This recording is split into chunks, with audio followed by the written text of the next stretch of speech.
Welcome to my channel. मेरा नाम है मृदुला और आज हम डिस्कस करने वाले हैं ब्लड प्रोडक्ट्स और प्लाज्मा सब्स्टिट्यूट के बारे में। ब्लड प्रोडक्ट यानी कि इन केस कभी इमरजेंसी हो जाए, एक्सीडेंट हो जाए तो ह्यूमन बीइंग में या पर्सन में ब्लड ट्रांसफ़र करने की ज़रूरत पड़ती है, यानी कि ब्लड ट्रांसफ्यूजन की ज़रूरत पड़ती है। तो उस केस में जो है एक्सटर्नल तरीके से जो है वो ब्लड दिया जाता है, मतलब कोई दूसरा पर्सन डोनेट करता है या ब्लड बैंक से हम लेते हैं, या फिर कभी कभी किसी पार्टिकुलर जो ब्लड के कंस्टिट्यूएंट होते हैं उनकी डेफिशिएंसी में हम ब्लड के अलग अलग प्रोडक्ट यूज़ करते हैं। तो आज हम उसी के बारे में देखने वाले हैं। ह्यूमन बॉडी में ब्लड जो है वो एक कैरियर का काम करता है और ये काफ़ी complex, thick, bright red colour का होता है। ठीक है, बॉडी के अंदर जो है इसके फंक्शन क्या क्या होते हैं, तो ये बॉडी के टेम्परेचर को मेंटेन करता है। साथ ही जो टिश्यूज़ में हाइड्रेशन की ज़रूरत होती है, क्योंकि अगर वो प्रॉपरली हाइड्रेट नहीं होंगे तो वो जो है वो ड्राई होने लगेंगे, यानी कि उनकी जो प्रॉपर फंक्शनिंग है वो सही तरीके से नहीं हो पाएगी और उनकी डेथ हो सकती है। तो ये हाइड्रेशन मेंटेन करता है। साथ ही जितने भी गैसेस है, यानी कि ऑक्सीजन, कार्बन डाइऑक्साइड या आयंस हो गए या न्यूट्रिएंट्स हो गए, जो फूड हम लेते हैं तो वो बॉडी के अंदर डाइजेस्ट होके हर एक सेल तक ब्लड के थ्रू ही पहुंचते हैं। या हार्मोन्स हो गए जो बॉडी के अंदर सर्कुलेट कर रहे हैं, या एंजाइम्स जो नेसेसरी अलग अलग प्रोसेस के लिए ज़रूरत होती है, एंटीबॉडीज़ जो कि डिफेंस के लिए किसी भी जो बाहर से अगर कोई फॉरेन पार्टिकल्स आता है तो उसके अगेंस्ट जो बॉडी बनाती है अपने आप को प्रोटेक्ट करने के लिए। या जो भी फूड हम डाइजेस्ट कर रहे हैं तो उसमें बहुत सारे वेस्ट प्रोडक्ट, क्योंकि बॉडी के अंदर वो एक्यूमुलेट होंगे तो वो क्या होंगे, टॉक्सिक एलिमेंट में कन्वर्ट हो जाएंगे। तो उसको एलिमिनेट करने के लिए, या फिर जो मेटाबोलाइट फॉर्म हुआ, या ड्रग्स अगर कभी पर्सन किसी डिसीज से सफ़र कर रहा है तो वो सारे के लिए ये एक कैरियर का काम करता है और बॉडी में पूरा सर्कुलेट करता है। ब्लड जो है बेसिकली आपके दो तरह के पोर्शन का बना होता है। एक है लिक्विड पोर्शन जो कि प्लाज्मा होता है, और दूसरा है सेलुलर पोर्शन जिसके अंदर अलग अलग सेल्स आते हैं। तो सबसे पहले प्लाज्मा के अंदर जो है क्या क्या प्रेजेंट होता है, तो वाटर, इलेक्ट्रोलाइट्स और डिफरेंट प्रोटीन, जैसे ये क्लॉटिंग फैक्टर हो गया, इम्यूनोग्लोबुलिन्स हो गए, या न्यूमरस जो भी मेटाबॉलिक सब्सटेंस है वो सारे प्लाज्मा के अंदर आते हैं। सेलुलर पोर्शन के अंदर आते हैं आपके रेड ब्लड सेल्स जिसको कि एरिथ्रोसाइट भी बोलते हैं, वाइट ब्लड सेल्स जिसको कि ल्यूकोसाइट्स भी बोलते हैं, और प्लेटलेट जिसको कि थ्रोम्बोसाइट्स बोलते हैं। तो आर में बहुत सारे ब्लड प्रोडक्ट्स हैं जो कि एज अ सब्स्टिट्यूट यूज़ किया जा सकता है, जैसे कि whole human blood in sense कि कोई एक पर्सन जो है वो ब्लड अपना सेल्फ से दे, डिपेंडिंग अपॉन की ब्लड ग्रुप क्या है। दूसरा है आरबीसी सेल्स जिसमें कि कॉन्सेंट्रेटेड ह्यूमन रेड ब्लड कॉर्पस्कल्स हो गए, या फिर रेड ब्लड सेल्स जो कि फ्रीज़ किया गया हो, यानी ब्लड बैंक में रखा गया हो। रेड ब्लड सेल्स जिसमें कि ल्यूकोसाइट्स हटा दिए गए हों, या रेड ब्लड सेल्स जिसको कि सलाइन वॉश किया गया हो। ठीक है, उसके अलावा प्लेटलेट कॉन्सेंट्रेट मिलते हैं, ग्रैनुलोसाइट कॉन्सेंट्रेट, लिम्फोसाइट फ्रोज़न, और प्लाज्मा जो कि सेकेंड पोर्शन होता है आपका, उसमें ड्राइड ह्यूमन प्लाज्मा प्रोटीन, जैसे कि एल्बुमिन प्रिपरेशंस में ह्यूमन एल्बुमिन और प्लाज्मा प्रोटीन फ्रैक्शन। तो ये सब ब्लड प्रोडक्ट्स जो है वो अवेलेबल होते हैं, डिपेंडिंग अपॉन कंडीशंस पर्सन्स को दिए जाते हैं। तो अब इनको थोड़ा डिटेल में देख लेते हैं। सबसे पहला आता है whole human blood. Whole human blood जो है वो स्टैंडर्ड ब्लड डोनेशन से मिलता है, और ये वो सैंपल होता है जिसमें कि रेड ब्लड सेल्स होते हैं, वाइट ब्लड सेल्स, प्लेटलेट्स और प्लाज्मा सारा कुछ प्रेजेंट होता है। उसके बाद या तो इसको ओरिजिनल फॉर्म में रख दिया जाता है, या फिर इसको सेपरेट कर दिया जाता है इसके कंपोनेंट्स के बेसिस पे, यानी कि आरबीसी, डब्ल्यूबीसी, प्लेटलेट या प्लाज्मा के बेसिस पे अलग अलग सेपरेट करके रख दिया जाता है, और मल्टीपल पेशेंट्स की रिक्वायरमेंट के हिसाब से उनको दिया जाता है। ये ट्रांसफ्यूज़ किया जाता है या तो आरबीसी को रिप्लेस करने के लिए, या क्लॉटिंग फैक्टर को, या फिर अदर जो भी कंस्टिट्यूएंट किसी पेशेंट में पार्शली या फिर कम्प्लीटली मिसिंग हो उस केस में दिया जाता है, या फिर जो एक्यूट हैमरेज हो गया हो अगर किसी पर्सन को, तो उस केस में जो है वो ब्लड वॉल्यूम को मेंटेन करने के लिए यानी रीस्टोर करने के लिए दिया जाता है।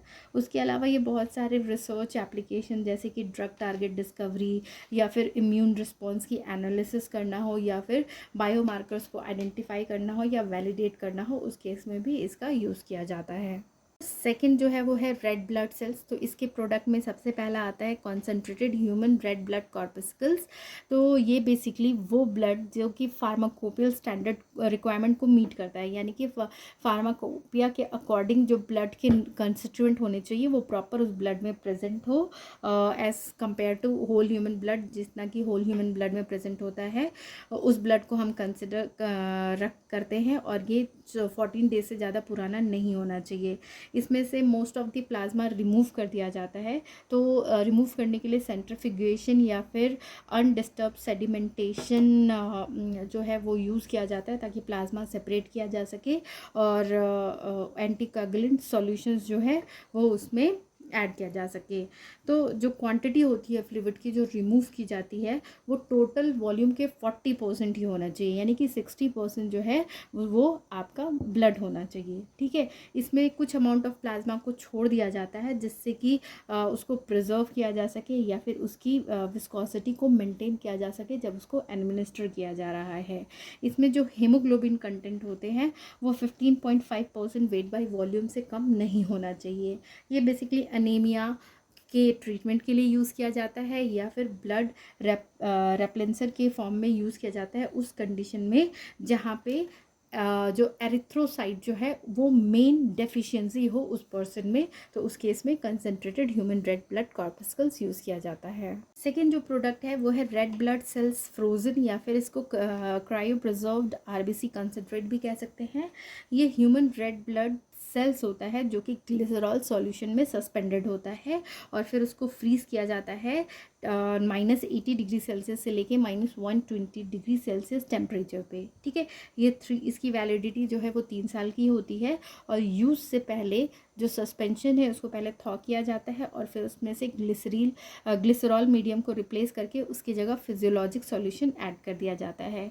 इसमें जो है जो ये फ्रीज़ करके रखा जाता है इसमें एटीपी और 2,3-डाइफॉस्फोग्लिसरिक एसिड को बहुत अच्छे से इनके साथ प्रिजर्व किया जा सकता है, मतलब इसके अंदर, जिससे कि और ये जो है वो बेटर ऑक्सीजन ट्रांसपोर्ट कैपेसिटी होती है इनकी, यानी कि ऑक्सीजन के ट्रांसपोर्ट में काफ़ी हेल्पफुल होते हैं। तो एटीपी और 2,3-DPC को ईजिली इस आरबीसी सेल के साथ प्रिजर्व किया जा सकता है। तो इसीलिए जब इसको यूज़ करना होता है तो ये न्यूबॉर्न या फिर प्री मेच्योर इन्फेंट्स या जो ओल्ड पेशेंट्स होते हैं जिनमें कि ऑक्सीजन की डिमांड ज़्यादा होती है उस केस में इसको ईजिली यूज़ किया जा सकता है।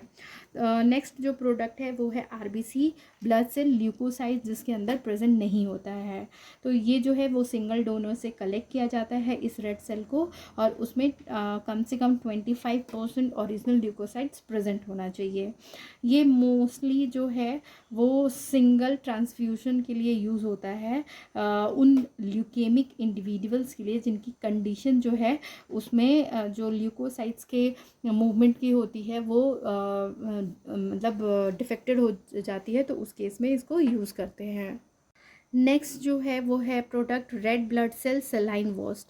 तो इसमें रेड सेल जो कंसंट्रेट होता है वो किसी सिंगल डोनर से लिया जाता है और जिसमें का जो प्लाज्मा ल्यूकोसाइट्स और प्लेटलेट्स होते हैं उनको 24 आवर्स के अंदर ही रिमूव कर दिया जाता है कलेक्शन के बाद। ठीक है, और फिर इसको आइसोटोनिक सेलाइन सॉल्यूशन के साथ एक या एक से ज़्यादा बार वॉश किया जाता है। ये जो सेलाइन वॉशिंग होती है रेड ब्लड सेल की, इसके लिए ये काफ़ी यूज़फुल हो जाता है, मतलब स्पेशली ये यूज़ होता है क्योंकि ये जो एडवर्स कंपोनेंट होता है किसी स्पेसिफिक डिसऑर्डर में उसको रिमूव करने में काफ़ी हेल्पफुल होता है, जैसे कि जो लिम्फोसाइट्स होते हैं या इम्यून ग्लोबुलिन्स होते हैं ऑटो इम्यून डिसऑर्डर्स में, उसको ईजिली ये रिमूव कर देता है। साथ ही इसमें जब ब्लड से ब्लड जो इन्फेक्शन कभी कभी ट्रांसफ़र हो जाते हैं या ट्रांसमिट हो जाते हैं उसकी रिस्क को भी रिड्यूस कर देता है। साथ ही जो अगर डिफरेंट मतलब वन पर्सन से दूसरे पर्सन में दिया जा रहा हो डिफरेंट पर्सन में, तो उस समय भी इमरजेंसी कंडीशन में जो है ये इन्फेक्शन कॉज नहीं होने देता है। और साथ ही जो फ्रेबाइल ट्रांसफ्यूजन रिएक्शंस होते हैं, मतलब जब वन पर्सन से दूसरे पर्सन में ब्लड ट्रांसफ़र किया जाता है तो कभी कभी इमीडिएट जो है वो रिएक्शंस प्रोड्यूस कर देते हैं, साइड इफ़ेक्ट्स प्रोड्यूस कर देते हैं, उसकी सिवियरिटी को भी ये रिड्यूस कर देता है। ठीक, नेक्स्ट जो प्रोडक्ट है वो है प्लेटलेट कॉन्सेंट्रेट। प्लेटलेट जो है वो मेनली होम्योस्टैटिस को मेंटेन करता है, साथ ही ब्लड क्लॉटिंग जो है उसको भी मेंटेन करता है। ये जो है प्रिपेयर किया जाता है, फ्रेश ब्लड को सेंट्रीफ्यूज किया जाता है कंट्रोल कंडीशन में, जिसकी वजह से जो प्लेटलेट्स है वो सुपरनेटेंट प्लाज्मा के फॉर्म में सस्पेंड हो जाते हैं, जो कि फर्दर प्लाज्मा या से सेपरेट कर लिए जाते हैं। इसमें 1 यूनिट ऑफ प्लेटलेट कॉन्सेंट्रेट में कम से कम 5.5 इंटू 10⁻10 प्लेटलेट जो है वो सस्पेंडेड होते हैं, अगर एक ओरिजिनल प्लाज्मा का स्पेसिफाइड वॉल्यूम लिया जाए तो। ठीक है, इसको जो है वो सील्ड स्टेराइल कंटेनर्स में स्टोर किया जाता है 1 डिग्री से लेके 6 डिग्री सेल्सियस तक लगभग, जिसके अंदर 20 to 30 ml वॉल्यूम जो प्रेजेंट होता है, या फिर अगर 30 to 50 ml वॉल्यूम है तो 20 डिग्री से 24 डिग्री सेल्सियस पे स्टोर किया जाता है। ये बेसिकली जो है वो यूज़ किया जाता है ब्लीडिंग को प्रिवेंट करने के लिए या फिर ब्लीडिंग को रोकने के लिए, जो कि थ्रोम्बोसाइटोपिनिया की वजह से होता है, या फिर उन पेशेंट्स को ट्रीट करने के लिए जिनको ल्यूकेमिया हो और इम्यूनो सप्रेसिव थेरेपी के अंदर वो थेरेपी वो ले रहे हों। ठीक है, नेक्स्ट ग्रैनुलोसाइट कॉन्सेंट्रेट, इसमें क्या होता है कि जो होल ब्लड है उसको जब रख दिया जाता है तो वहाँ पे सेडिमेंटेशन की वजह से आपके उसके कंपोनेंट सेडिमेंट फॉर्म में नीचे सेटल हुए होते हैं, उनके थ्रू इसको सेपरेट किया जाता है, या फिर फेरेसिस से, जिसमें कि कंटिन्यूस या फिर रोक रोक के सेंट्रिफिकेशन किया जाता है, जिससे कि ग्रैनुलोसाइट कॉन्सेंट्रेट कलेक्ट किया जा सके। इसमें जब भी ग्रैनुलोसाइट्स को यूज़ करना होता है तो उसको फिर से प्लाज्मा जो भी जिस पर्सन को दिया जाना है उसके प्लाज्मा के साथ फिर इसको रीसस्पेंड किया जाता है, और फिर जैसे ही कलेक्शन किया गया हो प्लाज्मा को और इसको उसके साथ रीसस्पेंड किया गया, उसके 24 आवर्स के अंदर ही उसको यूज़ कर लेना होता है। ये जो है वो हेट्रोलॉजिस्टली मतलब कि अलग अलग पेशेंट्स को देने के लिए यूज़ होता है, सीवियर ल्यूकोपीनिया में, जो कि कैंसर थेरेपी की वजह से होता है या फिर किसी एडवर्स ड्रग रिएक्शन की वजह से होता है। लिम्फोसाइट फ्रोज़न प्रोडक्ट जो है ये होल ब्लड के डिफरेंशियल सेडिमेंटेशन से कलेक्ट कर सकते हैं, या फिर थोरैकिक डक्ट से जो लिम्फ रिमूव किया गया है उसका सेडिमेंटेशन से हम लिम्फोसाइट फ्रोज़न जो है वो ऑब्टेन कर सकते हैं। फिर इन सेल्स को जो है वो ठंडा किया जाता है 3.5 डिग्री पर मिनट के रेट पे 5% डाईमिथाइल सल्फोक्सामाइड जो है फिर उसमें ऐड किया जाता है। फिर टेम्परेचर जब 0 डिग्री सेल्सियस पहुंच जाता है तब ये जो है वो न्यूप्लास्टिक डिसीजेस के ट्रीटमेंट में यूज़ होता है, और as a diagnostic agent use होता है जब इम्यून फंक्शन का इन विट्रो असेसमेंट किया जा रहा हो उस केस में। ठीक है, अब है प्लाज्मा। तो अभी हमने देखा सेलुलर पोर्शन के प्रोडक्ट कौन से अवेलेबल है, अब हम देखते हैं कि लिक्विड पोर्शन के प्रोडक्ट कौन से अवेलेबल हैं। तो इसमें सबसे पहला आता है ड्राइव्ड ह्यूमन प्लाज्मा। इसमें क्या होता है कि 10 डोनर्स जिनमें कि एबीओ ब्लड ग्रुप का नॉर्मल डिस्ट्रीब्यूशन हो, उनसे प्लाज्मा जो है वो कलेक्ट किया जाता है, और हर एक डोनर के प्लाज्मा को स्टेरिलिटी के टेस्ट किया जाता है और फिर उसको रीडिस्ट्रीब्यूट कर दिया जाता है ट्रांसफ्यूजन बॉटल में एक सूटेबल क्वांटिटी के अकॉर्डिंग, को कि फ्रीज ड्राई किया जा सके। ये लाइट से लेके डीप क्रीम कलर्ड पाउडर होता है, और इसमें जो है वो रेड या पिंक कलर के बिल्कुल भी इसमें जो है वो स्ट्रिक्स नहीं प्रेजेंट होते हैं। यूज़ जब इसको करना हो तो फिर इसको ओरिजिनल वॉल्यूम मेंटेन किया जाता है वाटर ऑफ इंजेक्शन उसमें ऐड करके रूम टेम्परेचर पे, और फिर उसको कम्प्लीटली डिज़ोल्व कर दिया जाता है 10 मिनट के अंदर, जिससे कि एक क्लियर सॉल्यूशन मिल जाता है जिसमें प्रोटीन कंटेंट लगभग 45 ग्राम पर लीटर होना चाहिए। ठीक है, उससे कम नहीं होना चाहिए। इसको ड्राई कंडीशंस के अंदर स्टोर किया जाता है 50 डिग्री सेल्सियस से कम टेम्परेचर पे, और लाइट से इसको प्रोटेक्ट किया जाता है। ये बेसिकली यूज़ किया जाता है प्लाज्मा वॉल्यूम को रीस्टोर करने के लिए उन पेशेंट्स में जो जल गए हो, या फिर जिसको स्कैल्स हो, या फिर क्रैश इंजरी हो गई हो, तो उस केस में ये इसको यूज़ किया जाता है। प्लाज्मा प्रोटीन में बेसिकली एल्ब्यूमिन प्रिपरेशन के बारे में हम देखने वाले हैं कि एल्ब्यूमिन क्या होता है। तो ये एक प्रोटीन है जो कि प्लाज्मा में प्रेजेंट होता है, और ये प्यूरिफाइड फॉर्म में जो है वो एक होल प्लाज्मा के अल्टरनेटिव के रूप में यूज़ किया जा सकता है। ठीक है, और ये वॉल्यूम एक्सपेंडर होता है, यानी कि प्लाज्मा आपके वॉल्यूम को मेंटेन करता है, तो ये भी प्यूरिफाइड फॉर्म में उस चीज़ को प्लाज्मा के जगह पे यूज़ किया जा सकता है। इसके अंदर हम 2 के बारे में प्रिपरेशन के बारे में पढ़ने वाले हैं। फर्स्ट है ह्यूमन एल्ब्यूमिन। ये एक स्टेराइल नॉन पायरोजेनिक प्रिपरेशन होता है सेरम एल्बुमिन का, जो कि ब्लड, सेरम या प्लेसेंटा किसी हेल्दी ह्यूमन डोनर से लिया गया हो उसको फ्रैक्शनेट करके ऑब्टेन होता है। और फिर इसमें हेपेटाइटिस बी सर्फेस एंटीजन के एब्सेंस के लिए इसको टेस्ट कर लिया गया होता है। इसमें 5% से कम ग्लोबुलिन नहीं प्रेजेंट होना चाहिए, यानी कि क्वांटिटी जो है वो लगभग 5% ग्लोबुलिन होना चाहिए। ये मॉडरेटली विस्कस होता है, क्लियर ब्राउनिश फ्लूइड होता है, लेकिन प्रैक्टिकली अगर देखा जाए तो उसमें किसी तरह की कोई स्मेल नहीं होती है। और कभी कभी जब स्टोर किया जाता है तो इसमें ग्रेन्यूल्स जो है या फ्लेकी डिपॉजिट्स देखने को मिलते हैं। ठीक है, जब इसको क्लिनिकली यूज़ करना हो तो इसको वाटर ऑफ इंजेक्शन के साथ मिक्स करके फिर इसको यूज़ करते हैं। ये बेसिकली जब इमरजेंसी एजेंट की तरह यूज़ होता है ब्लड वॉल्यूम को मेंटेन करने के लिए, जब शॉक लगा हो किसी पेशेंट को या फिर हेमरेज की कंडीशन हो। उसके अलावा ये प्रोटीन रिप्लेसमेंट थेरेपी में भी यूज़ होता है, जहाँ पे सेरम प्रोटीन लेवल जो है वो काफ़ी कम हो। सेकेंड जो प्रोडक्ट है एल्बुमिन प्रिपरेशन का वो है प्लाज्मा प्रोटीन फ्रैक्शन, जो कि ह्यूमन प्लाज्मा प्रोटीन फ्रैक्शन भी कह सकते हैं जिसको। तो ये एक आइसोटोनिक स्टेराइल सॉल्यूशन होता है किसी सेलेक्टेड प्रोटीन का जो कि ब्लड प्लाज्मा से डिराइव किया गया होता है किसी हेल्दी ह्यूमन डोनर से। इसमें जो टोटल प्रोटीन कंसंट्रेशन होता है वो अबाउट 45 ग्राम पर लीटर होता है, जिसमें कि 83 to 90% जो है वो एल्बुमिन होता है और बाकी जो है वो अल्फ़ा और बीटा ग्लोबुलिन्स होते हैं। इनका pH 7.0 ±0.3 होता है और इसको आइसोटोनिक बनाया जाता है सोडियम क्लोराइड ऐड करके। इसमें किसी तरह का एंटी माइक्रोबियल एजेंट नहीं होता है, लेकिन एक स्टेबलाइजिंग एजेंट प्रेजेंट होता है, जैसे कि सोडियम कैप्रिलेट, जो कि इसकी हीट स्टेबिलिटी जो होती है एल्बुमिन की उसको, या जो अदर प्रोटीन्स उसमें प्रेजेंट हैं उनको इम्प्रूव करता है। ये 5 ईयर्स के लिए इसको स्टोर किया जा सकता है और उसके बाद ये एक्सपायर हो जाता है। और इसको नॉर्मली स्टोर किया जाता है 2 डिग्री से लेकर 10 डिग्री सेल्सियस पे, और अगर 3 ईयर्स के लिए स्टोर किया गया है तो 11 डिग्री सेल्सियस से 29 डिग्री सेल्सियस तक पे स्टोर किया जाता है।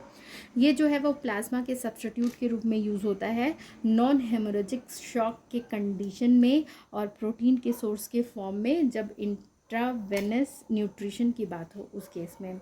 इसको आईवी इन्फ्यूज़न आईवी के थ्रू दिया जाता है और इसमें लगभग प्रोटीन का जो कंसंट्रेशन है वो 4 to 5% होता है।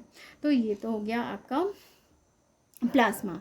अब प्लाज्मा जो है उसके सब्स्टिट्यूट भी यूज़ किए जाते हैं, जैसे जो अब तक हमने जो प्लाज्मा के सब्स्टिट्यूट देखे या प्रिपरेशंस देखे वो ह्यूमन से ही लिए जा रहे थे, लेकिन अब जो हम देखने वाले हैं वो आपको एक्सटर्नल सोर्सेज से जो कि उसकी सिमिलर प्रॉपर्टीज़ रखे, यानी कि ऐसे नॉन टॉक्सिक सब्सटेंसेस जो कि ब्लड वॉल्यूम को मेंटेन कर सकते हैं प्लाज्मा की जगह पे। तो कुछ ऐसे प्लाज्मा सब्स्टिट्यूट हैं। पहला हो गया डेक्स्ट्रॉन, ये सबसे एक्सेप्टेबल प्लाज्मा सब्स्टिट्यूट है और ये एक पॉलीसेकेराइड है जो कि बैक्टीरियम ल्यूकोनोस्टोक मिसेंटेरॉइड्स से मिलता है जब उसको मीडियम में ग्रो किया जाता है जिसमें कि सुक्रोज प्रेजेंट हो। ये इमरजेंसी केस में, जबकि ह्यूमन प्लाज्मा प्रोडक्ट्स जो है वो अवेलेबल ना हो, तो उस केस में ब्लड वॉल्यूम को मेंटेन करने के लिए यूज़ होता है और इसके अलग अलग वैरायटीज़ जो है वो अवेलेबल। नेक्स्ट जो प्रोडक्ट है प्लाज्मा सब्स्टिट्यूट में वो है जेलेटिन। जेलेटिन जो है वो बोन से मिलता है और या फिर हाइड से मिलता है और इसको हाइड्रोलाइज किया जाता है कंट्रोल कंडीशन में, जिससे कि वो मटेरियल मिले जिसका एक जो है एक्यूरेट या एडुकेट मॉलिक्यूलर वेट हो। इसका यूज़ जो है वो काफ़ी लिमिटेड है as a plasma volume expander. तो ये था अबाउट आपका ब्लड प्रोडक्ट्स और प्लाज्मा सब्स्टिट्यूट के बारे में। अगर आपको मेरा ये वीडियो पसंद आए तो प्लीज़ इसे लाइक शेयर और कमेंट करें। Thank you for watching.